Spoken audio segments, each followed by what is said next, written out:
ശ്രീമദ് ഭാഗവതം ഇന്ന് നമ്മൾ 11-ാമത്തെ അധ്യായമായിട്ട് ശ്രീകൃഷ്ണൻ്റെ പുരപ്രവേശ വർണ്ണനമാണ് കാണാൻ പോകുന്നത്. ശ്രീകൃഷ്ണൻ്റെ ദേശത്തേക്ക് പോവുകയാണ്. അദ്ദേഹം കുറേ കാലമായിട്ട് മഹാഭാരത യുദ്ധം നടത്താൻ വേണ്ടിയിട്ട് ഇപ്പുറത്തെ ദേശത്ത്, അതായത് ധൃതരാഷ്ട്രരുടെ ദേശത്ത്, അതായത് ചൂതുകളിയിലേർപ്പെട്ട ദേശത്ത്, ലോകം രണ്ടായിട്ട് തിരിഞ്ഞിട്ടുണ്ടായിരുന്നു. കൊളോണിയലിസം കഴിഞ്ഞപ്പോൾ, കൊളോണിയലിസം എന്ന് പറഞ്ഞാൽ വിദേശികൾ കയറി വരിക, വിദേശികളാണ് രാവണനായിട്ട് ചിത്രീകരിച്ചത്. ഇപ്പുറം വന്ന് ഇവിടുത്തെ സൗഭാഗ്യം സീതയെ അടിച്ചു കൊണ്ടുപോയി, അതാണ് കൊളോണിയലിസം. അത് കഴിഞ്ഞിട്ട് ലോകം രണ്ടായിട്ട് തിരിഞ്ഞിട്ടുണ്ട്. കുറേ രാഷ്ട്രങ്ങൾ ഒരു രാഷ്ട്രമായിട്ട് തിരിയുന്നു, അവരുടേതായ ഒരു വ്യവസ്ഥിതിയിലൂടെ മാറുന്നു. വേറെ ഇപ്പുറത്തെ ഭാഗത്ത് ധൃതരാഷ്ട്രരുടെ രാഷ്ട്രമായിട്ട് മാറുന്നു. അവിടെയാണ് ചൂതുകളിയെല്ലാം ഉള്ളത്. അങ്ങനെയാണ് കൃഷ്ണൻ ഇവിടെ വന്നിട്ട്, അപ്പുറത്തുള്ള കൃഷ്ണൻ ഇവിടെ വന്നിട്ട് മഹാഭാരത യുദ്ധത്തിലൂടെ പാണ്ഡവർക്ക് നഷ്ടപ്പെട്ട ഭൂമിയെല്ലാം തിരിച്ചു വാങ്ങിക്കൊടുത്തിട്ട് പാണ്ഡവരെ യുധിഷ്ഠിരനെ രാജാവാക്കി വാഴിച്ചതിൻ്റെ ശേഷം കുറച്ചു കാലം കഴിഞ്ഞിട്ട് തിരിച്ചിട്ട് അങ്ങോട്ട് സ്വന്തം ദേശത്തേക്ക് പോവുകയാണ്. അപ്പോൾ യഥാർത്ഥത്തിൽ ആ ദേശത്തിൻ്റെ പ്രത്യേകതയാണ് വിവരിക്കാൻ പോകുന്നത്. അതായത് കൃഷ്ണനുള്ള ദേശത്തെ പ്രത്യേകത, അവിടെ എങ്ങനെയാണ് കാര്യങ്ങൾ നടക്കുന്നത് എന്നതാണ് വിവരിക്കാൻ പോകുന്നത്. അപ്പോൾ ഒന്നാമത്തേൽ സൂതൻ പറയുന്നു, ശ്രീകൃഷ്ണൻ അനർത്ഥം എന്ന തൻ്റെ സമൃദ്ധമായ രാജ്യത്തിൽ, അപ്പം അദ്ദേഹത്തിൻ്റെ രാജ്യത്തിൽ നല്ല സമൃദ്ധിയാണ്, എല്ലാം സുഭിക്ഷമാണ്, ആൾക്ക് വേണ്ടതെല്ലാം ലഭിക്കുന്നുണ്ട്, എത്തിച്ചേർന്നു. അവരുടെ സന്താപം അകറ്റാൻ വേണ്ടിയിട്ട്, കാരണം കുറേ കാലം വേറെ മാറിയിരിക്കുകയായിരുന്നല്ലോ, ആ മാറി കൊണ്ടുള്ള സന്താപം എല്ലാം അകറ്റാൻ വേണ്ടിയിട്ട് ഞാൻ എത്തി എന്ന് പറയുന്ന നേരത്തിൽ എന്ത് ചെയ്തു? ശംഖ് മുഴക്കി. എന്നിട്ട് 1:2 ആ ശംഖിൻ്റെ വർണ്ണന പറയുകയാണ്. ആ ശംഖ് ശംഖ് ഒരു വയറലായിട്ടുള്ള ശംഖാണ്. അത് ചുണ്ടിൽ വെച്ചിട്ടാണല്ലോ ഊതുന്നത്. അപ്പം ചുണ്ടിൻ്റെ ആ ചുവപ്പ് നിറം ആ വെള്ളയിൽ റിഫ്ലക്റ്റ് ചെയ്യും. അപ്പം ചുവപ്പ് മാതിരി അനുഭവപ്പെടും. എങ്ങനെ കൈ കൊണ്ടാണ് പിടിച്ചിരിക്കുന്നത്? അപ്പോൾ ഒരു താമരമാരിയുള്ള കൈ കൊണ്ട്, കൃഷ്ണൻ്റെ വർണ്ണനയാണ്. താമര പോലെയുള്ള കൈ കൊണ്ട് ആ ശംഖ് പിടിച്ചപ്പോൾ താമര പൊയ്കയിൽ നിന്ന് അരയണ്ണം നിൽക്കുന്നത് മാതിരിയാണ് ആ ശംഖിനെ തോന്നിയത്. അങ്ങനെയാണ്, അതിലൂടെയാണ് ശംഖനാദം മുഴക്കിയത്. എന്നിട്ട് 3-ാമത്തേൽ പറയുന്നു, ലോകത്തിൻ്റെ ഭയത്തിൻ്റെ എല്ലാം ഭയമുണ്ടാക്കുന്നതാണ് ഈ ശംഖനാദം. അത് ലോകത്തിൽ എവിടെയെല്ലാം ജനങ്ങൾ ഭയന്ന് കഴിയുന്നു, ആ ഭയത്തെ ഇല്ലാതാക്കുന്നതാണ് ഈ ശംഖനാദം. അങ്ങനെയാണ് മഹാഭാരത യുദ്ധത്തിലൂടെ ആ അധർമ്മത്തെയെല്ലാം ഇല്ലാതാക്കി മാറ്റിയത്. ഈ ശംഖ് വിളിച്ചിട്ടുകൊണ്ട് തന്നെയാണ്. കേട്ടപാടെ എല്ലാവരും എന്തായത്? സ്വാമിയെ ദർശിക്കാൻ വേണ്ടിയിട്ട് ഓടിയെത്തി ഈ ശംഖനാദം കേട്ട ഉടനെ. എന്നിട്ട് 4:5 പറയുന്നു, സൂര്യനെ എപ്പോഴും വിളക്ക് കത്തിച്ചു വെക്കുമല്ലോ രാവിലെ സൂര്യൻ ഉദിക്കുമ്പോൾ, അതുപോലെ എല്ലാവരും തിരുമുൾ കാഴ്ചകളെല്ലായിട്ടാണ് അതെല്ലാം വന്ന് നൽകി. എന്നിട്ട് പറയുകയാണ്, തന്നിൽ തന്നെ രമിക്കുന്ന, ഇപ്പം കൃഷ്ണൻ്റെ വർണ്ണനയാണ്. കൃഷ്ണനെ തന്നിൽ തന്നെയാണ് രമിക്കുന്നത്, എല്ലാവരുടെയും ബന്ധുവായ കൃഷ്ണൻ. അങ്ങനെ ആ പക്ഷപാതമൊന്നുമില്ല. ആ ശക്തി എന്ന് പറയുന്നത് പ്രപഞ്ചം സൃഷ്ടിച്ച ശക്തി തന്നെയാണ് കൃഷ്ണൻ. ആ ശക്തിയെ സംബന്ധിച്ചിടത്തോളം എല്ലാവരും അതിൻ്റെ ജനങ്ങളാണ്. അവരുടെ രക്ഷിതാവായ ഭഗവാനോട് അവർ പറഞ്ഞു, അവരുടെ രക്ഷിതാവാണ്, എല്ലാവരുടെയും രക്ഷിതാവാണ്. ഈശ്വരന് പക്ഷപാതമൊന്നുമില്ല, എല്ലാവരും അതിൻ്റെ മക്കളാണ്. അല്ലാതെ ഏതെങ്കിലും ഒരു പക്ഷത്തെ പിടിച്ചുകൊണ്ട് മറ്റേ വേറെ ദേവനാണ് ഇങ്ങനെയൊന്നും പറയുന്ന പരിപാടിയൊന്നും. കാരണം ഒരൊറ്റ ശക്തിയാണ്, അത് തന്നെയാണ് എല്ലാമായി മാറിയത്. അപ്പൊ എല്ലാവരെയും രക്ഷിക്കുകയാണ്. അതിപ്പോ പാണ്ഡവരോ കൗരവരോ ഒന്നുമില്ല, എല്ലാവരെയും. പക്ഷെ ആ ധർമ്മത്തിനെതിരായിട്ട് പോരാടും. അപ്പം ധർമ്മത്തിന്റെ പക്ഷത്ത് നിൽക്കും. അവർ പറഞ്ഞു 6 രക്ഷിതാവായ അങ്ങ് രക്ഷിതാവാണ്.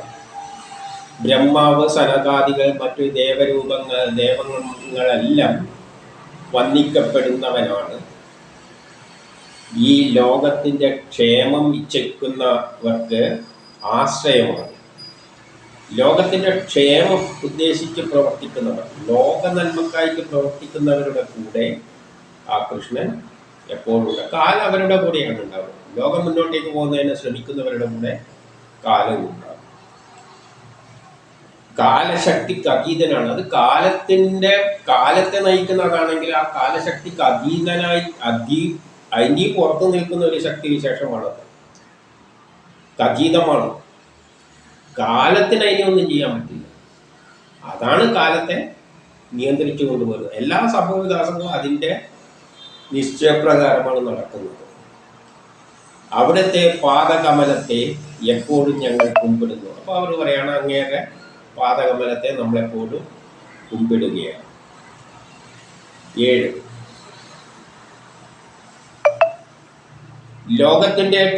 ലോകരക്ഷകനായ അങ്ങ് ലോകത്തെ എല്ലാം രക്ഷിക്കുന്നവരെ തന്നെയാണ്. കാരണം ആ ദേശവാസികൾ പറയാണ് അങ്ങ് ലോകത്തിന്റെ രക്ഷകനാണ്. പക്ഷേ ഞങ്ങളുടെ ക്ഷേമത്തിനായി ഭവിക്കുക, നമ്മളെ ക്ഷേമവും കൂടി ഭവിക്കുക എന്ന് പറയുകയാണ്. പറയേണ്ട കാര്യമൊന്നുമില്ല. നമ്മുടെ ക്ഷേമത്തിനും കൂടിയാണ്. ലോകത്തിന്റെ ക്ഷേമം എന്ന് പറഞ്ഞാൽ നമ്മുടെ ക്ഷേമവും കൂടിയാണ്. അപ്പോൾ ഇവരെന്ന് പറയുന്നത് നമ്മുടെ ക്ഷേമത്തിനും ഭവിക്കുക. ഞങ്ങളുടെ അമ്മയും അച്ഛനും സഹോദരങ്ങളും നാഥനും എല്ലാം ബന്ധുവും എല്ലാം അങ്ങ് തന്നെയാണ്. കാരണം എല്ലാം ആ ബ്രഹ്മത്തിൽ നിന്നാണ് ഉണ്ടായത്. അപ്പൊ എല്ലാം എന്താണ്? അതിൻ്റെ മക്കളോ അമ്മയോ അച്ഛനോ എല്ലാം അവർ തന്നെ, സഹോദരങ്ങളും അത് തന്നെ, ബന്ധുവും മിത്രവും എല്ലാം അങ്ങേക്ക് തന്നെയാണ്. അങ്ങ് ഉത്തമ ഗുരുവാണ്. എല്ലാ ദൈവങ്ങളെക്കാട്ടി മുകളിലുള്ള ദൈവമാണ്. അത്യുത്തമ ദൈവമാണ്. നിൻ തിരുവടി, അതെല്ലാം നിൻ തിരുവടി തന്നെ. എല്ലാം അങ്ങ് തന്നെ.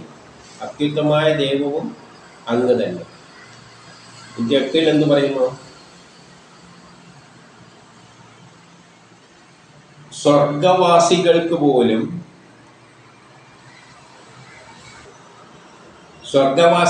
പോലും സാധിക്കാൻ കഴിയാത്ത ആ ദർശനവും ആ സ്നേഹഭാവവും പുഞ്ചിരിയും മൃദുല വീക്ഷണത്തോടും കൂടിയതും അങ്ങയുടെ തിരുമുഖം ഉള്ള ആ സുന്ദരമായ ചിരിയോടുകൂടിയുള്ള തിരുമുഖമുള്ള ആ തിരുമുടൽ കാണാൻ നമുക്ക് കഴിഞ്ഞുവല്ലോ. സ്വർഗവാസികൾക്ക് പോലും അതിനുള്ള അവസരം ഉണ്ടായിട്ടില്ല. ഞങ്ങൾക്ക് മാത്രമാണ് ഇങ്ങനെയുള്ള ആ മുഖമുള്ള അങ്ങയുടെ തിരുമുടൽ കാണാൻ സാധിച്ചത്.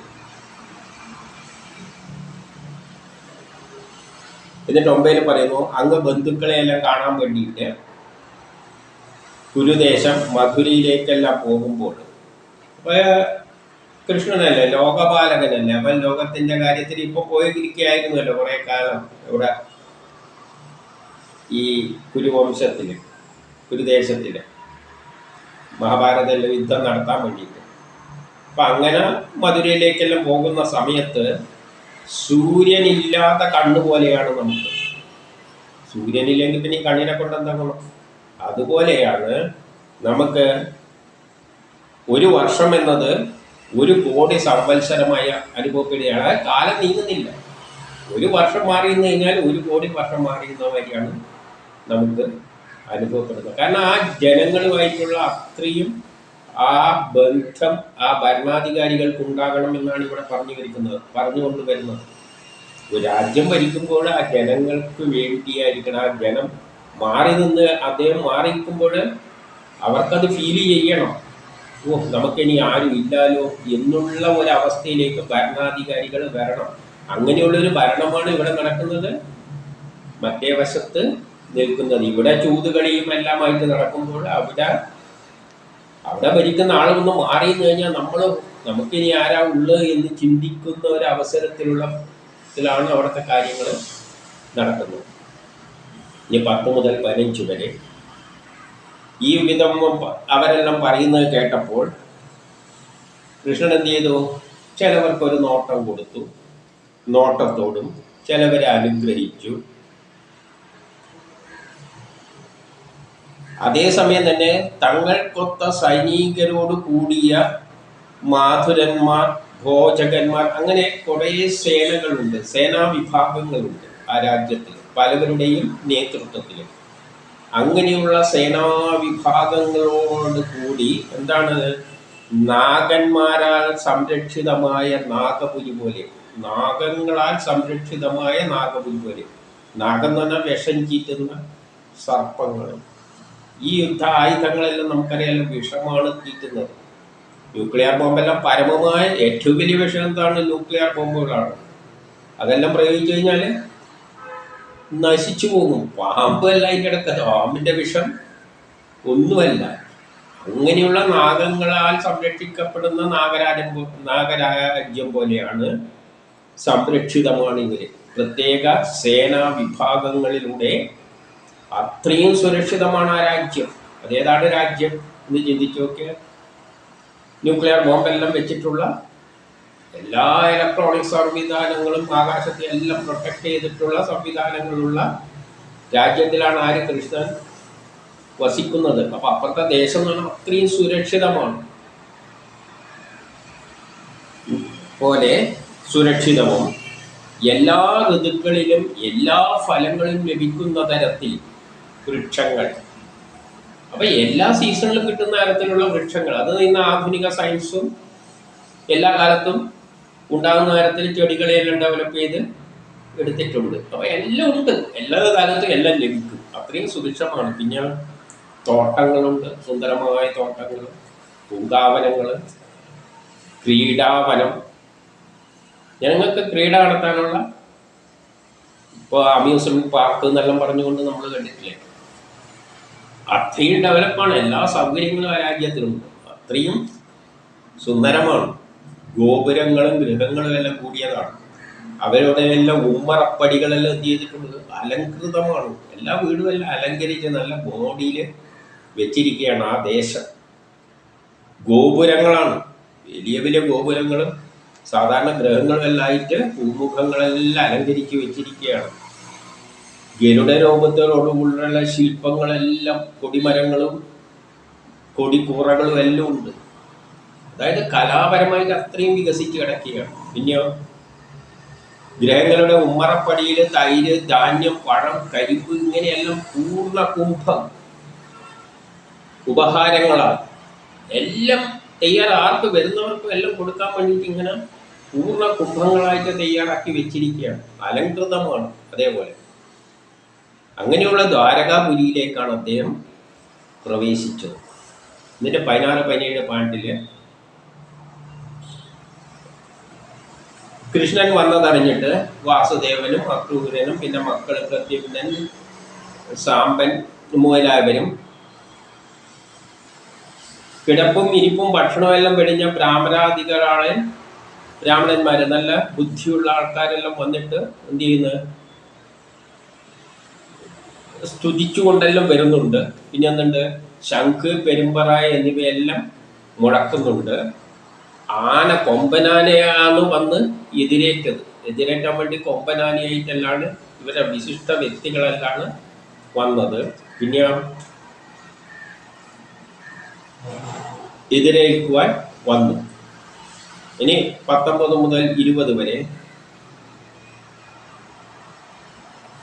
തിളങ്ങുന്ന കർണാഭരണങ്ങളാലെല്ലാം കവിൾത്തടം കൊണ്ട്, കവിൾത്തടമെല്ലാം നല്ല ഭംഗിയായിട്ട് ചുവന്ന് കിടക്കുന്ന കവിൾത്തടയിലുള്ള മുഖകാന്തിയോടുകൂടിയ പ്രമുഖരായ നർത്തകികളെല്ലാം 100 കണക്കിന്.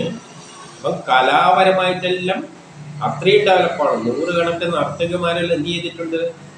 രഥങ്ങളിലേറി വന്നിട്ടുണ്ട്.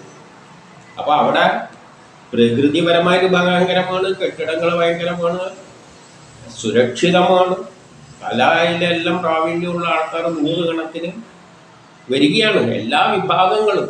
കാരണം ഇതെല്ലാം ഉണ്ടാക്കി വെച്ചിരിക്കുകയാണ് അവിടെ. പിന്നെയോ നേതാക്കന്മാർ, നർത്തകര്, ഗായകര്, കഥാപ്രസംഗക്കാര്, കീർത്തനങ്ങള്, സ്തുതിപാഠകർ എന്നിവരെല്ലാം ശ്രീകൃഷ്ണ ലീലാ ചരിത്രങ്ങൾ പാടി പുകഴ്ത്തിക്കൊണ്ടാണ് വരുന്നത്. അവരെല്ലാം കൃഷ്ണന്റെ, കാരണം എല്ലാ കലാരൂപങ്ങളെയും എല്ലാം അവിടെ പരിപോഷിപ്പിച്ചിട്ടുണ്ട്. അങ്ങനെയുള്ളൊരു ദേശത്താണ് കൃഷ്ണൻ ഭരിക്കുന്നത്. 21 കൃഷ്ണൻ തന്നെ പ്രതീക്ഷിച്ച് കാത്തുനിന്ന പുരവാസികൾക്കും ബന്ധുക്കൾക്കുമെല്ലാം മുറപ്രകാരം ബഹുമതി നൽകി. അവരെല്ലാം നമ്മളെ പ്രതീക്ഷിച്ച് വന്നവർക്കെല്ലാം മുറപ്രകാരം ബഹുമതി നൽകി. 22 മുതൽ 23 ശരീരം കൊണ്ട് നമസ്കരിക്കേണ്ടവരെ ശരീരം കൊണ്ടും, വാചകത്തിലൂടെ നമസ്കരിക്കേണ്ടവരെ വാചകത്തിലൂടെയും, കെട്ടിപ്പിടിക്കേണ്ടവരെ കെട്ടിപ്പിടിച്ചിട്ടും, ചിലവർക്ക് കൈ കൊടുക്കും, ചിലവർക്കൊരു പുഞ്ചിരി മാത്രം കൊടുക്കും, ചിലവർക്കൊരു കടാക്ഷം കൊടുക്കും എന്നിങ്ങനെ തരംതിരിച്ചിട്ടുള്ള അനുഷ്ഠാനങ്ങളെ കൊണ്ടും, തരംതിരിച്ചിട്ടുള്ള ഓരോ ആൾക്ക് യോജിച്ച തരത്തിലുള്ള, അത് നമുക്കറിയാം. എന്തെങ്കിലും ചിലവരോടുള്ള ഒരു ചിരി പാസ്സായി കൊടുക്കും, ചിലവരോട് വേറൊരു തരത്തിൽ, ഇങ്ങനെയെല്ലാം വിവരിച്ചിരിക്കുന്നത്. വരദാനങ്ങൾ കൊണ്ടും, ചണ്ടാളന്മാരായവർക്ക് എന്ന് പറഞ്ഞാൽ ഇവിടെ ചണ്ടാലം ഉദ്ദേശിക്കുന്ന സമൂഹത്തിൽ ആരെങ്കിലും കഷ്ടപ്പെടുന്ന ആരെങ്കിലും ഉണ്ടെങ്കിൽ, എന്തെങ്കിലും പ്രശ്നം ഉണ്ടെങ്കിൽ, സമൂഹത്തിൽ കീഴിലുള്ള വല്ലവരും ഉണ്ടെങ്കിൽ അവർക്കെന്ത് പറയുന്നു? ആശ്വാസങ്ങൾ, എല്ലാം ശരിയാക്കാനുള്ള ആശ്വാസങ്ങൾ. ഒന്നും ഭയക്കണ്ട, എല്ലാം ശരിയാക്കാം. വെറുതെ വാഗ്ദാനമൊന്നുമല്ല, ശരിയാക്കാന്ന് പറഞ്ഞാൽ ശരിയാക്കിയിരിക്കും. ആരെങ്കിലും എന്തെങ്കിലും പ്രശ്നങ്ങളായിട്ട് വരുന്ന അവർക്കും എല്ലാം അവിടെ കയറി വരാം, അല്ലാതെ പെർമിഷനൊന്നും ആവശ്യമൊന്നുമില്ല. എന്നിട്ടോ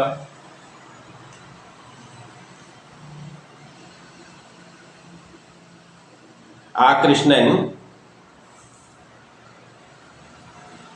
ബ്രാഹ്മണരായ ഉത്തമന്മാരായ ബുദ്ധിമാന്മാരായ ബ്രാഹ്മണന്മാരെയും പ്രായം കൂടിയവരെയും ഗുരുക്കന്മാരെയും അനുഗ്രഹിക്കപ്പെട്ട അവരെല്ലാം അനുഗ്രഹിക്കപ്പെട്ടവരായി, അവരെല്ലാം വന്നിട്ട് അനുഗ്രഹം ചോദിക്കുകയാണ്. ആര്? ഗുരുക്കന്മാര്, നല്ല വിദ്യാജ്ഞാനമുള്ള പണ്ഡിതര്, ബ്രാഹ്മണര്, പ്രായം കൂടിയവർ, പ്രായമുള്ള ആൾക്കാരെല്ലാം വന്നിട്ട് അനുഗ്രഹിക്കപ്പെട്ടവനായും സ്തുതി പാഠകരോടൊത്ത് നഗരത്തിൽ പ്രവേശിച്ചു. അദ്ദേഹത്തെ സ്തുതിച്ചുകൊണ്ട് നിൽക്കുന്ന ആളുകളോടൊപ്പം നഗരത്തിൽ പ്രവേശിച്ചു. എന്നിട്ട് 24-25 കൃഷ്ണൻ വരുന്ന രാജവീതികളിൽ എത്തിയപ്പോൾ കൃഷ്ണദർശനത്തിനായി കുലസ്ത്രീകൾ മാളിക മുകളിലേക്ക് കയറി. കാരണം കുലസ്ത്രീകൾ എന്ന് പറഞ്ഞാൽ കുറച്ച് ഇങ്ങനെ മുന്നിൽ വരാനുള്ള കുറച്ച് മടിയുള്ള ഒരു വിഭാഗമുണ്ടല്ലോ, അങ്ങനെയുള്ള സ്ത്രീകളും ഉണ്ടല്ലോ. അപ്പൊ അവരെന്ത് ചെയ്തു? മാളിക മുകളിലേക്ക് കയറിയിട്ട് അവിടെ ഇരുന്ന് നോക്കാൻ വേണ്ടിയിട്ട്. എന്നിട്ട് എന്ത് പറയുന്ന എന്തെന്നാൽ, ശോഭയുടെ ആവാസസ്ഥാനമായ അദ്ദേഹത്തിന്റെ ഭാഗങ്ങളെല്ലാം, ശരീരഭാഗങ്ങളെല്ലാം ഇത് കാണാൻ വേണ്ടിയിട്ട്. കാരണം അദ്ദേഹത്തിന്റെ സൗന്ദര്യം എന്ന് പറഞ്ഞാൽ അത്രയും ശോഭയുടെ ആവാസസ്ഥാനമാണ്. എല്ലാ ശോഭയും അങ്ങയുടെ അവയവങ്ങളിലാണ് ഉള്ളത്. കൃഷ്ണനെ കണ്ടുകൊണ്ടിരിക്കുന്ന ദ്വാരകാവാസികൾക്കും തീരെ സംതൃപ്തി അടയുന്നില്ല. അപ്പോൾ എപ്പോഴും ആ ശരീരത്തെ, ആ രൂപത്തെ, ആ ഭാവത്തെ എല്ലാം കണ്ടുകൊണ്ടിരിക്കുന്ന ദ്വാരകാവാസികൾക്കും, എപ്പോഴും ഒന്നിച്ച് താമസിക്കുന്ന ദ്വാരകാവാസികൾക്കും അത് കണ്ടിട്ടും ഒരിക്കലും മതി വരുന്നില്ല. അങ്ങനെയുള്ള, അതായത് ആ കാലത്തിന്റെ വർണ്ണനയായി കാണാൻ പറ്റും. കാലം, സുന്ദരമായ ലോകം. കൃഷ്ണൻ എങ്ങനെയാണ് രൂപം കാണിച്ചു കൊടുത്തത്? പ്രപഞ്ചമല്ലേ കാണിച്ചു കൊടുത്തത്, വിരാട രൂപം. അപ്പൊ അത്രയും സുന്ദരമായ ഒരു ലോകമാണ് ആ ലോകം.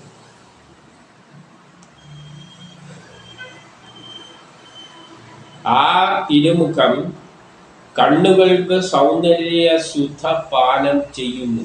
ആ മുഖമാണെങ്കിൽ കാണുന്നവർക്കെല്ലാം സൗന്ദര്യ സുധ പ്രദാനം ചെയ്യും. അത്രയും സുന്ദരമാണ്. തിരുമാറിടം ശ്രീ ഭഗവതിയുടെ ഇരിപ്പിടമാണ്. ശ്രീ ഭഗവതി ഭുജങ്ങള് ലോകപാലത്തിനുള്ളതാണ്. ലോകങ്ങൾ അപ്പം ഒരു വിരാട രൂപത്തിലാണ് അതിനെ വർണ്ണിക്കുന്നത്. ഈ ഭുജങ്ങൾ എന്ന് പറഞ്ഞാൽ ലോകത്തെ മുഴുവൻ സംരക്ഷിക്കുന്ന ഒരു ഭുജങ്ങളാണ്. പാദപത്മം എന്ന് പറഞ്ഞാൽ ഭക്തന്മാർക്കെല്ലാം വാസസ്ഥാനമാണ്. ഭക്തന്മാർക്ക് ഉള്ള ആശ്രയിക്കാനുള്ള സ്ഥലമാണ് ലോകത്തെ എല്ലാവർക്കും ഉള്ള. അപ്പോൾ ഒരു ചെറിയ തരത്തിലുള്ള വിരാട രൂപത്തിൽ വർണ്ണനയായിട്ട് അതിനെ കാണാം. എന്നിട്ട് 27 വെൺകൊറ്റക്കുടയും വെഞ്ചാമരവും കൊണ്ട് അലങ്കൃതമായ വഴിയിൽ ഇതെല്ലാം വെച്ച് അലങ്കരിച്ചിട്ടുണ്ട്. പുഷ്പാഭിഷേകം നടക്കുന്നുണ്ട് വരുന്ന വഴികളിലെല്ലാം. മഞ്ഞപ്പട്ടണിഞ്ഞ് വരുന്ന കാർവർണ്ണന്, മഞ്ഞപ്പട്ടലണിഞ്ഞ് വരുന്ന കാർവർണ്ണൻ.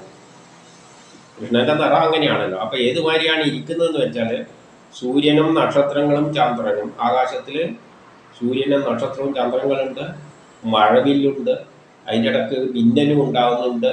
അങ്ങനെയുള്ള മേഘം പോലെ ശോഭിച്ചു. അപ്പം ആകാശത്തിലെ മേഘം കണക്കെ നിറം മേഘം പോലെ അതിന് ചുറ്റും അലങ്കൃതമായിട്ട് സൂര്യനും നക്ഷത്രവും ചന്ദ്രനും, അതിൻ്റെ ഇടക്ക് മഴവില്ലും ഉണ്ട്, പിന്നെന്തുണ്ട് അതിൻ്റെ ഇടക്ക് മിന്നൽ പിണറുകല്ലും ഉണ്ട്. അങ്ങനെയാണ് ശോഭിച്ച കൃഷ്ണന്. 28, 29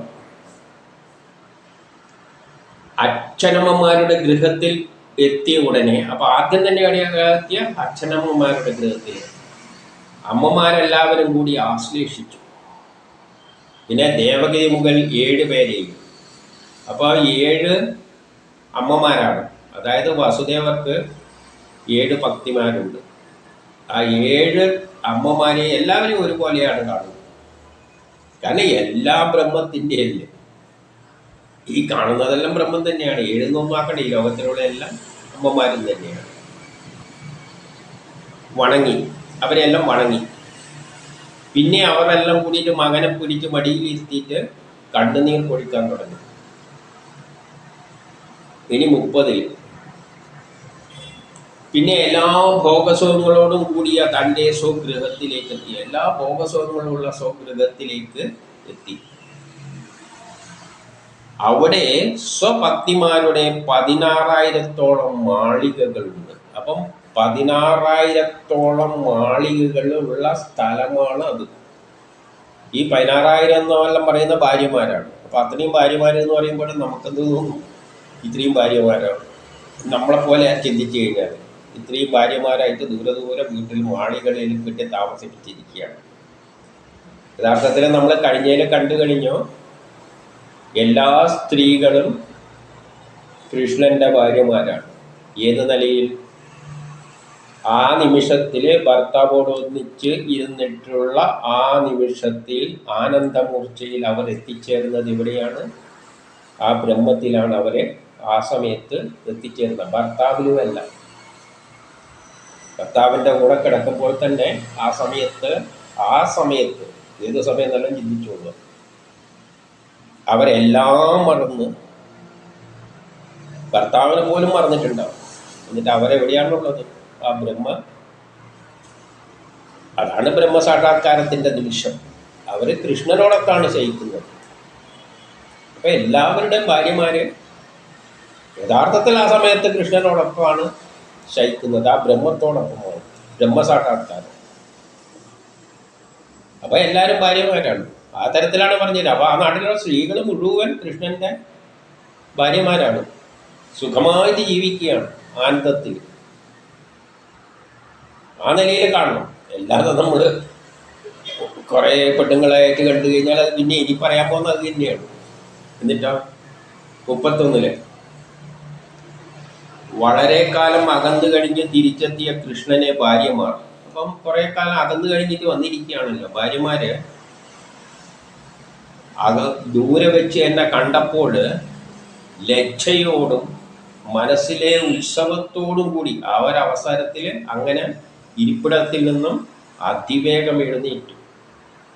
32 അവർ മനസ്സുകൊണ്ട്, ദൃഷ്ടി കൊണ്ടും മക്കളെ കൊണ്ടും ആ ഭർത്താവിനെ ആലിംഗനം ചെയ്തു.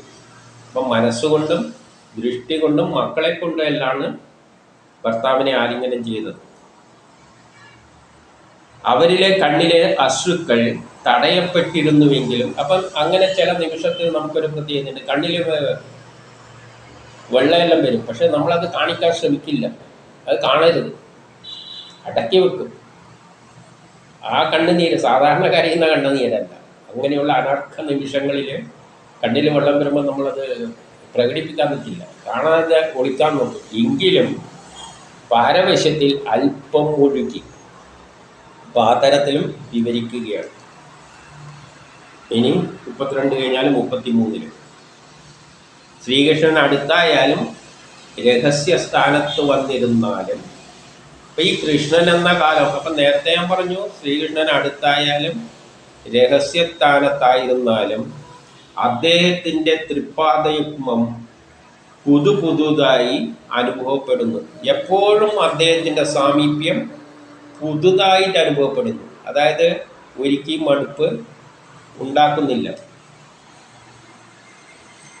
ചഞ്ചലയായ ലക്ഷ്മി ദേവി യാതൊന്നിനെ ഒരിക്കലും ഉപേക്ഷിക്കുന്നില്ലയോ, ആ തൃപ്പാദ യുഗ്മം. അപ്പം ലക്ഷ്മി ദേവി ഏതുപോലെ ഉപേക്ഷിക്കാതിരിക്കുന്നുവോ അതേപോലെ പിന്നെ എങ്ങനെയാണ് സാധാരണ സ്ത്രീകൾക്ക് അത് വിട്ടുപോകാൻ തോന്നുക, ലക്ഷ്മി ദേവിക്ക് പോലും പറ്റുന്നില്ല, പിന്നെ മറ്റുള്ളവരുടെ കാര്യം പറയണോ. ഇനി 34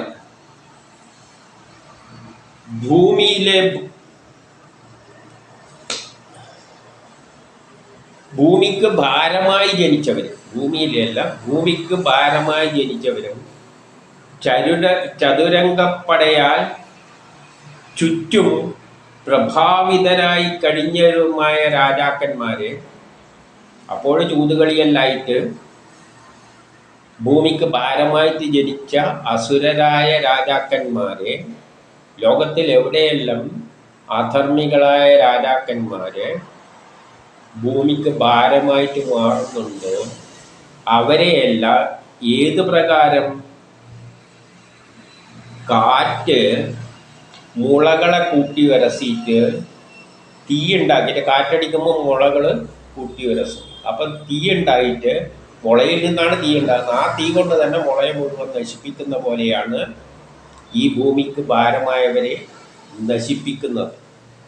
പരസ്പരം വിരോധം കൊണ്ട് അവരെ നശിപ്പിക്കുന്നു. അതായത് ഈ അധർമ്മികളായ രാജാക്കന്മാരെ പരസ്പരം വിരോധമുണ്ടാക്കിയിട്ടാണ് നശിപ്പിക്കുന്നത്. ഏതുപോലെ ഇപ്പം ഭൂമിക്ക് ഭാരമായ രാജാക്കന്മാർ, അതായത് ഈ ദുഷ്ടന്മാരായ രാജാക്കന്മാർ സ്വാർത്ഥമതികളാണ്. അവർ തമ്മിൽ തന്നെ മരിക്കും. ഏതുപോലെ മുളകൾ പരസ്പരം മുട്ടിയിട്ട് കാറ്റ് ജയിപ്പിക്കുന്നതാണ്. അതുപോലെ കൃഷ്ണൻ ജയിപ്പിക്കുന്നവരെ നേരിട്ടൊന്നും ഇടപെടേണ്ട ആവശ്യമില്ല, അല്ല അവരെ തമ്മിൽ തന്നെ അടിച്ചിട്ട് ഇല്ലാതാക്കിക്കൊള്ളു. അതിനുള്ള ഏറ്റവും നല്ല ഉദാഹരണമാണ് ഇന്ന് ലോകത്ത് തന്നെ എല്ലാ അധർമ്മികളും പരസ്പരം ഏറ്റുമുട്ടുന്നതാണ്. നമ്മളിപ്പോൾ ജാതി മത ചിന്തകൾ നോക്കി ലോകത്തിൽ ജാതിയും മതവും വെച്ചിട്ട് തമ്മിൽ തല്ലി മരിക്കുകയാണ്. യഥാർത്ഥത്തിൽ ദൈവത്തിൻ്റെ പേരിലാണ്. ആകെ ദൈവം ഒന്നേ ഉള്ളൂ. ആ ദൈവമാണ് എല്ലാവരെയും സൃഷ്ടിക്കുക, ദൈവത്തിൻ്റെ മക്കളാണ്. പിന്നെ ഇവർ ഈ പരസ്പരം എൻ്റെ ദൈവം വേറെ നിന്റെ ദൈവം വേറെ എന്നെല്ലാം പറഞ്ഞ് തമ്മിൽ തല്ലി മതങ്ങളായിട്ട് തമ്മിൽ തല്ലുന്നില്ലേ, ജാതിയും മതമെല്ലായിട്ട്. അവരിൽ എന്താണ്? അജ്ഞാനികളാണ്. ജനങ്ങളെ ജാതിയും മതമെല്ലാം പറഞ്ഞ് തിരിപ്പിച്ചിട്ട് തമ്മിൽ തല്ലി സ്വയം നശിക്കുകയാണ്. കൃഷ്ണനാണത് ചെയ്യുന്നത്. അവരെ തമ്മിൽ തല്ലി ലോകത്തിലെ മുഴുവൻ ഇന്ന് ഏറ്റവും അധികം തമ്മിൽ തല്ലി മരിക്കുന്ന ഏതാണ്? മതത്തിൻ്റെ എല്ലാം പേരിലാണ്. എന്താണ് അവർ വിചാരിക്കുന്നത്? എൻ്റെ ദൈവം പോരാ മറ്റേ ദൈവം പോരാ. ഈ ലോകത്തിൽ ആകെ ആ അരൂപിയായ ഒരൊറ്റ ഈശ്വരനെ ഉള്ളൂ. ആ ഈശ്വരൻ എന്ത് ചെയ്യുകയാണ്? ഇവരെല്ലാം ലോകത്തിന് ഭാരമായി മാറുമ്പോൾ മുളകളെ തമ്മിൽ കൂട്ടിയോർപ്പിച്ചിട്ട് തീ ഉണ്ടാക്കിയിട്ട് കൊള്ളുന്ന പോലെ ഇവർ തമ്മിൽ തന്നെ തല്ലി മരിക്കുകയാണ്, നശിക്കുകയാണ്. അതാണ് കൃഷ്ണൻ ചെയ്യുന്നതെന്ന് പറയുകയാണ്. അല്ല നേരിട്ട് ഇടപെടേണ്ട ആവശ്യമൊന്നുമില്ല. കാരണം എന്നിട്ട് എങ്ങനത്തെ ഒരു ലോകമാണ് ഉണ്ടാക്കുന്നത്? സുന്ദരമായ ലോകം. പിന്നെ അവിടെ ജാതിയും മതം ഇതൊന്നും ഒരു പ്രശസ്തിയില്ല. എല്ലാവരും ഒരു കുടുംബത്തിലെ അംഗത്തെ പോലെ. അങ്ങനെ ചെയ്യുന്ന കൃഷ്ണനെ എന്നിട്ട് എന്ത് പറയുന്നു? 35 അങ്ങനെയുള്ള കൃഷ്ണ ഭഗവാൻ മനുഷ്യരോഗത്തിൽ മനുഷ്യരുടെ ഇടക്ക് മായയാൽ പ്രാകൃത പുരുഷൻ എന്ന പോലെ നാരീമണികളുടെ സമൂഹത്തിൽ സ്ഥിതി ചെയ്തുകൊണ്ട് ലഭിക്കുന്നുണ്ട്. അങ്ങനെയുള്ള കൃഷ്ണൻ എന്ത് ചെയ്യുന്നുണ്ട്? പ്രാകൃതരായ മനുഷ്യന്റെ രൂപത്തിൽ നാരീമണികളുടെ ഇടയിൽ സമൂഹത്തിൽ സ്ഥിതി ചെയ്തുകൊണ്ട് രമിക്കുന്നുമുണ്ട്. ആ പറഞ്ഞതിൻ്റെ അർത്ഥം കാമമാണ് മനുഷ്യനെ നശിപ്പിക്കുന്ന വേറൊരു വലിയൊരു വികാരം. കാമത്തിൻ്റെ പേരിൽ ആത്മാർത്ഥമായ സ്നേഹമല്ല. ഈ സുഖത്തിൻ്റെ പിന്നാലെ, സ്ത്രീകളുടെ പിന്നാലെ തമ്മിത്തല്ലി നശിക്കുന്ന സമൂഹം. ഇന്ന് പേപ്പറെല്ലാം തുറന്നു നോക്കിക്കഴിഞ്ഞാൽ എന്താണ്? സ്ത്രീകളെ വെച്ചുകൊണ്ട്, സ്ത്രീകളെ കൊണ്ടും എല്ലാമായിട്ട് തമ്മിൽ തല്ലി രമിക്കുകയാണ്. അതിലൂടെ നശിക്കുന്നുമുണ്ട്. ശരിയായ നിലയിലുള്ളതാണെങ്കിൽ അത് ശാശ്വതമാണ്. അല്ലെങ്കിലോ സ്ത്രീകൾ മൂലം തന്നെ കനകം മൂലം കാമിനി മൂലമാണ് നാശം. അതെല്ലാം ഈ കൃഷ്ണൻ തന്നെ ഉള്ളിൽ കിടന്നിട്ട് ജയിക്കുകയാണ്. കാമത്തിന് അധിക അടിമകളായിട്ട് നടക്കുന്നവർ അവരെ തമ്മിൽ തല്ലിച്ചിട്ട് കാമത്തിൻ്റെ പേരിൽ തന്നെ നശിപ്പിക്കുകയാണ്.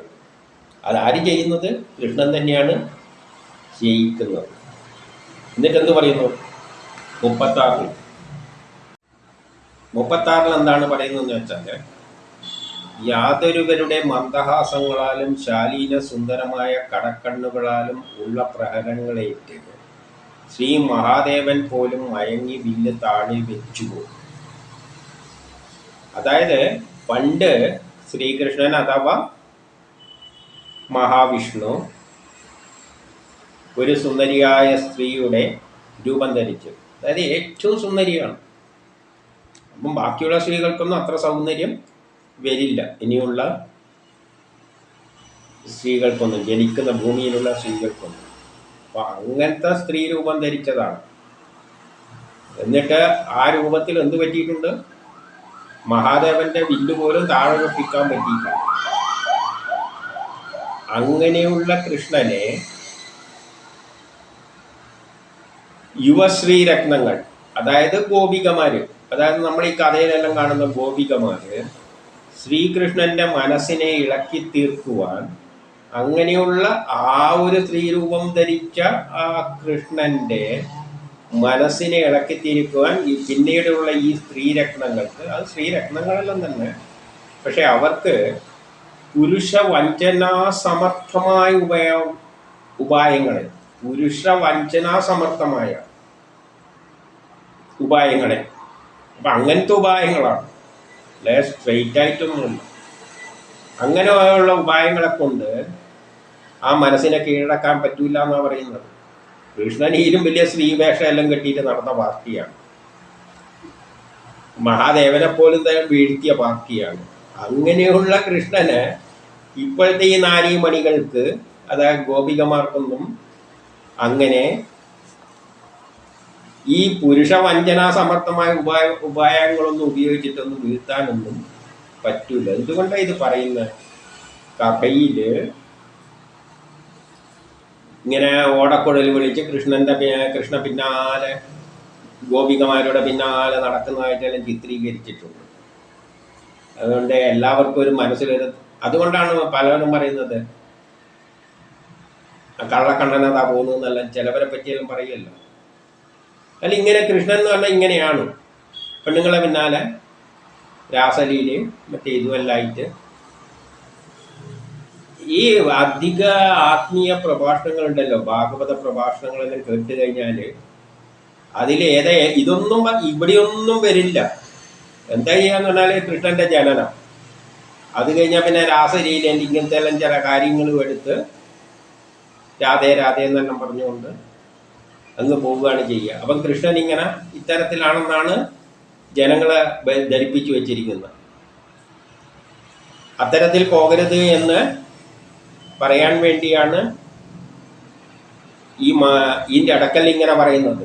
കഥയിൽ അങ്ങനെയല്ല അവതരിപ്പിക്കും, പക്ഷെ കൃഷ്ണൻ ജനിച്ചവനല്ല എന്നെല്ലാം പറയുന്നുണ്ട്. അത് ബുദ്ധിപരമായിട്ട് ചിന്തിച്ചോളണം. ഇനി 37 കാരണവും പറയുന്നുണ്ട്. ഈ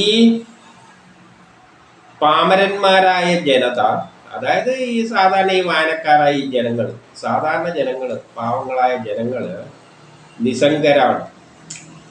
അവരൊന്നും കാര്യമായിട്ടൊന്നും ചിന്തിക്കാതെ ഈ കഥേനെ അതേപോലെ കേട്ടോ കൃഷ്ണൻ ഇങ്ങനെയാണെന്ന് ധരിച്ചു അടക്കുകയാണ്. കർമ്മത്തിൽ ഏർപ്പെട്ടിരിക്കുന്ന ഭഗവാനെ കുറിച്ച്, അപ്പം ഭഗവാൻ എന്തെല്ലോ കർമ്മങ്ങൾ ചെയ്യുന്നുണ്ട്. യഥാർത്ഥത്തിൽ ഭഗവാൻ നിർഗുണമാണ്. പക്ഷെ അത് തന്നെയാണ് ഈ പ്രപഞ്ചമായി മാറിയതും മായകളുടെ ഈ പ്രപഞ്ചത്തിൽ ഈ കാട്ടിക്കൂട്ടുന്നതിൻ്റെ എല്ലാം പിന്നിൽ അതാണ് ഉള്ളത്. അതുകൊണ്ട് നമ്മളെന്ത് വിചാരിക്കുന്നത്? ഇവിടെ പറയുകയാണ് തങ്ങളെ പോലെയാണ് ഭഗവാനും എന്ന ധാരണ. അതുകൊണ്ട് എല്ലാവരും എന്ത് ചിന്തിക്കുന്നത്? തങ്ങളെപ്പോലെ തന്നെയാണ് ഭഗവാനും ഉള്ളത്. വിഷയാസക്തനായ മനുഷ്യനായിട്ട് കരുതി വരുന്നു. തങ്ങളെപ്പോലെ വിഷയാസക്തനായ, അതായത് കാമവികാരങ്ങളും എല്ലാം ഉള്ള ഒരു മനുഷ്യനായിട്ടാണ് കൃഷ്ണനെ കാണുന്നത്. അങ്ങനെയാണ് അവതരിപ്പിക്കുന്നത്. ഇവിടെ കഥയിലൂടെ പറയുന്നതിൻ്റെ അർത്ഥം എന്താണെന്ന് വെച്ചാൽ കൃഷ്ണൻ തന്നെയാണ് നമ്മളായിട്ട് നമ്മളിലൂടെ എല്ലാ കർമ്മങ്ങളും ചെയ്യിപ്പിക്കുന്നത്. പക്ഷെ ആ കർമ്മവുമായിട്ട് കൃഷ്ണനൊരു ബന്ധവുമില്ല. കാരണം ശരിയായ ബോധമില്ലാത്തതാണ് ഈ ലോകം. ഈ ലോകത്തിന് വലിയ ബോധമൊന്നുമില്ല. അതുകൊണ്ട് നമ്മളെപ്പോലെയുള്ള ഒരു വ്യക്തിയായിട്ട് കൃഷ്ണൻ, കാരണം കഥയിൽ ഇങ്ങനെ കണ്ണും മുക്കെല്ലാം വെച്ച് കഥയിൽ സാധാരണ അവതരിപ്പിക്കും. ഈ പ്രപഞ്ച സൃഷ്ടിക്ക് പിന്നിലുള്ള ശക്തിയാണ് അവതരിപ്പിക്കുന്നത്. കഥയിൽ വരുമ്പോൾ ഒരു കഥാപാത്രമായിട്ട് അവതരിപ്പിക്കും. അപ്പം ആ ബ്രഹ്മം നിർഗുണമായ ബ്രഹ്മമാണ് നമ്മളെല്ലാം ആയത്. നമ്മൾ എന്തെല്ലാം കാട്ടിക്കൂട്ടുന്നുണ്ടോ, കർമ്മത്തിൻ്റെ ഭാഗമായിട്ട് കാട്ടിക്കൂട്ടുന്നുണ്ടോ, അതെല്ലാം കൃഷ്ണനാണ് ചെയ്യിപ്പിക്കുന്നത്. അതുകൊണ്ട് കഥാപാത്രമായിട്ട് കഥയിൽ അവതരിപ്പിച്ചത് കൊണ്ട് നമ്മൾ എന്ത് ചിന്തിക്കുകയാണ്? കൃഷ്ണനും നമ്മളെപ്പോലെ ഒരാളാണ്. എല്ലാം വികാരത്തിനെല്ലാം അടിമയായിട്ട് ചെയ്യുന്ന നമ്മളെപ്പോലെയുള്ള എല്ലാ വികാരങ്ങളും അതിനും ഉണ്ട് എന്ന് ധരിക്കുകയാണ്. യഥാർത്ഥത്തിൽ അങ്ങനെ ഒരു വ്യക്തി ഇല്ല. നമ്മിലൂടെ തന്നെയാണ്, നമ്മൾ തന്നെയാണ് കൃഷ്ണൻ. നമ്മിലൂടെയാണ് ആക്ട് ചെയ്യുന്നത്. എന്നിട്ട് കുറച്ചും കൂടി വിസ്തരിച്ച് പറയുകയാണ് 38. ആത്മാവിൽ സ്ഥിതി ചെയ്യപ്പെടുന്ന ഗുണങ്ങളോട് അതിനെ ആശ്രയിച്ചിരിക്കുന്ന ബുദ്ധി എപ്രകാരം യോജിക്കാതെ ഇരിക്കുന്നുവോ, ആത്മാവിൽ സ്ഥിതി ചെയ്യുന്ന ഗുണങ്ങൾ, ആത്മാവിൽ നിന്നാണ് ഗുണങ്ങളെല്ലാം ഉണ്ടാകുന്നത്. ആ ഗുണങ്ങളുടെ അടിസ്ഥാനത്തിലാണ് ബുദ്ധി വർക്ക് ചെയ്യുന്നത്. ആത്മാവിൽ നിന്നും ഗുണങ്ങൾ ഉണ്ടാകുന്നു. ത്രിഗുണങ്ങൾ എന്നെല്ലാം പറയാം. ആ ത്രിഗുണങ്ങളെ അടിസ്ഥാനമാക്കിയാണ് ബുദ്ധി വർക്ക് ചെയ്യുന്നത്. പക്ഷേ ബുദ്ധിക്കും യഥാർത്ഥത്തിൽ ഈ ആത്മാവോടൊന്നും ഒരു ബന്ധവുമില്ല. അകന്ന് തന്നെയാണ്, വേറിട്ട് തന്നെയാണ് നിൽക്കുന്നത്. അതുപോലെ ഈശ്വരൻ പ്രകൃതി സ്ഥിതി ചെയ്യുന്നവനാണെങ്കിൽ ഈശ്വരൻ പ്രകൃതിയിലാണ്. ഈ പ്രകൃതിയിൽ എല്ലായിടത്തും ഈശ്വരനുണ്ട്. ആ ബ്രഹ്മം തന്നെയാണ് ഇതെല്ലാം ഞാനുമായിട്ട് എല്ലായിട്ട് മാറിയെങ്കിലും അതിൻ്റെ ഗുണങ്ങളോട് ബന്ധപ്പെടുന്നില്ല. അപ്പം പ്രകൃതിയുടെ ഗുണങ്ങളോട് അതിനൊരു ബന്ധവുമില്ല. ഇവിടെയാണ് നമ്മൾ ശ്രദ്ധിക്കേണ്ടത്. പ്രകൃതിയുടെ ഗുണങ്ങൾ എന്തെല്ലാണ്? നമ്മളെ അടിസ്ഥാനത്തിൽ പ്രകൃതിയുടെ ഗുണങ്ങൾ എന്ന് പറഞ്ഞാൽ ആണും പെണ്ണുമാണ്. ആണും പെണ്ണുമായിട്ട് അതിനൊരു ബന്ധവുമില്ല ബ്രഹ്മത്തിന്. ആണായാലും കണക്കേനെ, പെണ്ണായാലും കണക്കേനെ. നമുക്കാണ് ആണും പെണ്ണും. അപ്പം നമ്മളെപ്പോലെ ആ ഈശ്വരനെ ചിന്തിച്ചിട്ടാണ് നമ്മൾ എന്ത് പറയുന്നത്? ചില ദൈവങ്ങളെടുത്തൊന്നും സ്ത്രീകൾ പോയിക്കൂടാ. കാരണം സ്ത്രീകളെ കാണുമ്പോൾ നമുക്കെന്തോ തോന്നുന്നതുകൊണ്ട് ആ ദൈവത്തിനും തോന്നും. ദൈവം അതുപോലെ ഇരിക്കുകയാണ്. അതുകൊണ്ട് ദൈവത്തിനും സ്ത്രീകളെ കാണുമ്പോൾ എന്തെല്ലോ ആവും. പിന്നെ ആർത്തവുള്ള സ്ത്രീകളെടുത്തൊന്ന് മാറ്റി നിർത്തുമല്ലോ. കാരണം എന്തോ അശുദ്ധിയാണ്. അതുകൊണ്ട് അങ്ങോട്ട് പോയി കഴിഞ്ഞാലും ദൈവത്തിനും അശുദ്ധിയായി പോകും. അതുകൊണ്ട് അങ്ങോട്ട് ആർത്തവുള്ള സ്ത്രീകളുടെ അങ്ങോട്ട് പോകരുത്. നമുക്ക് ഉറങ്ങണം. അതുകൊണ്ട് ഈശ്വരന് ഉറങ്ങണം. രാത്രി ഈശ്വരനെ ഉറങ്ങണം. നമ്മളൊന്ന് ആലോചിച്ച് നോക്കിയേ, ഈശ്വരനെ ഉറങ്ങിയാലുള്ള അവസ്ഥ. ഈ ലോകത്തിൻ്റെ കാര്യാരാണ് നോക്കി നടക്കുക. ഈശ്വരൻ ഉറങ്ങും, രാവിലെ എണീച്ച് പല്ല് തേച്ച് കുളിക്കണ്ട എല്ലാം കഴിച്ച് കുളിക്കണ്ട കുളിയും എല്ലാം ഉണ്ട് രാവിലെ ഉറങ്ങി എണീച്ചിട്ട്. നമ്മൾ ചെയ്യുന്ന എല്ലാം ഈശ്വരൻ്റെ ഇവിടെ പറയുന്നത് ഈ ഗുണങ്ങളൊന്നും ഈശ്വരനില്ല. ഈശ്വരൻ ഇറങ്ങിയാലുള്ള അവസ്ഥയൊന്ന് ആലോചിച്ച് നോക്കിയേ. വേദം തന്നെ പറയുന്നത് നമ്മൾ ഇരിക്കുന്ന ഉള്ളിലുള്ള ആത്മാവ് ഉറക്കം ഒളിച്ച് രാത്രിയും പകലും നമ്മളെയും സംരക്ഷിച്ചുകൊണ്ടിരിക്കുകയാണ്.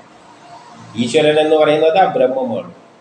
ബ്രഹ്മം ഉറങ്ങുന്നുണ്ടോ എന്ന് വെച്ചാൽ ഉറങ്ങുന്നുണ്ട്. ഇപ്പം ബ്രഹ്മത്തിനൊരു പകലുമുണ്ട്, ഒരു രാത്രിയുണ്ട്. പകലാണ് ഈ സൃഷ്ടി മുഴുവൻ നടക്കുന്നത്. ദൈവം ത്രേതായുഗം അങ്ങനെയെല്ലാം കഴിഞ്ഞ് കുറേ കാലം കഴിഞ്ഞിട്ട് പ്രളയം ഉണ്ടാകുമ്പോൾ അത് പോയി ബ്രഹ്മത്തിലേക്ക്, പിന്നെ കുറച്ചു കാലം അത് ഉറങ്ങും. അപ്പോൾ അന്ന് പ്രപഞ്ചമില്ല. ബ്രഹ്മം ഉറങ്ങുമ്പോൾ പ്രപഞ്ചമില്ല. കാരണം ബ്രഹ്മം ഉറങ്ങിയാൽ പിന്നെ എങ്ങനെ പ്രപഞ്ചം വർക്ക് ചെയ്യുന്നു? അതുപോലെ ഈശ്വരൻ ഉറങ്ങിക്കഴിഞ്ഞാലേ, ഈശ്വരന് ഉറങ്ങിയിട്ട് താക്കോലും കൊണ്ട് നടക്കുക എന്നെല്ലാം പറഞ്ഞാൽ കുറച്ച് എന്തുകൊണ്ടാണത്? ബോധമില്ലാത്തതാണ് ഈ ലോകം. അതുമാതിരി ഭക്ഷണത്തിൽ എന്തെങ്കിലും കുറച്ച് ഉപ്പ് കുറഞ്ഞു പോയാൽ അല്ലെങ്കിൽ കരിഞ്ഞു പോയാൽ ദൈവത്തിന് ഉടനെ കോപം വരും. കാരണം നമുക്ക് കോപം വരുന്നുണ്ട്, അതുകൊണ്ട് ദൈവത്തിനും കോപം വരും.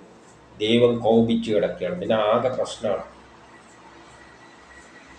പിന്നെ വസ്ത്രം ഇട്ടിട്ടൊന്നും അങ്ങോട്ട് പോയിക്കൂടെ. ഷർട്ടെല്ലാം ഇട്ട് കഴിഞ്ഞാൽ എന്തെല്ലോ ആണ്.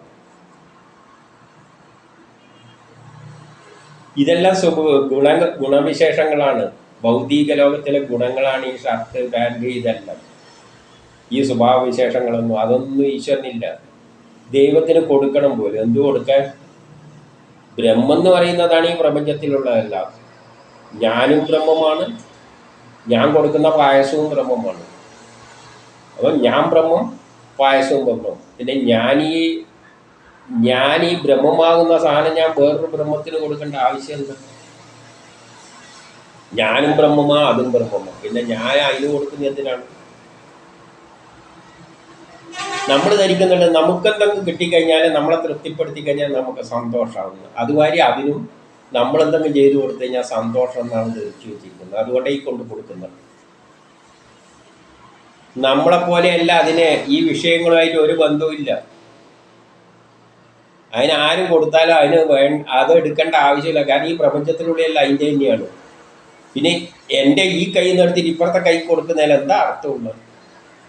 ഈ പ്രപഞ്ചം മുഴുവൻ അതാണ്. അപ്പം ആരായിരിക്കാ കൊടുക്കുന്നത്? ഇതൊന്നും വേദം പറയുന്നതല്ല.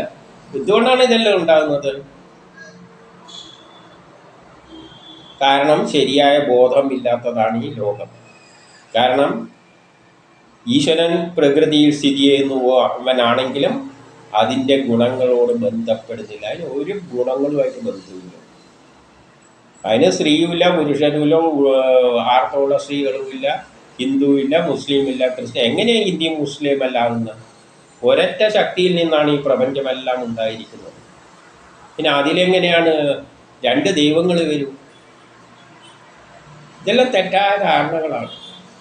ഇനി അടുത്തതിലെന്ത് പറയുന്നു? 39 അറിവില്ലാത്തവരും ഭർത്താവിൻ്റെ പ്രാമാണ്യം ഇങ്ങനെയെന്ന് അറിയാത്തവരുമായ സ്ത്രീകൾ. അറിവില്ലാത്ത, ഭർത്താവിൻ്റെ പ്രാമാണ്യം ഇങ്ങനെയെന്ന് അറിയാത്ത സ്ത്രീകൾ. എന്താണ് ഭർത്താവിൻ്റെ പ്രാമാണ്യം? ഭർത്താവ് എന്നത് ആ വ്യക്തിയായിട്ടല്ല കാണേണ്ടത്. ഭർത്താവ് എന്നത് അത് ദ്വയമാണ്, സ്ത്രീയും പുരുഷനും. സ്ത്രീയുടെ ഭർത്താവ് എന്ന് പറഞ്ഞാൽ പുരുഷ ഭാഗമാണ്. അവിടുത്തെ ആ വ്യക്തിക്കല്ല പ്രാധാന്യം. ഭർത്താവാണെങ്കിൽ ആ ഭർത്താവിൽ എന്തുണ്ട്? പ്രാമാണ്യമുണ്ട്. ആ ഭർത്താവ് എന്നതിനൊരു പ്രാമാണ്യമുണ്ട്. ആ ഭർത്താവിലൂടെയാണ്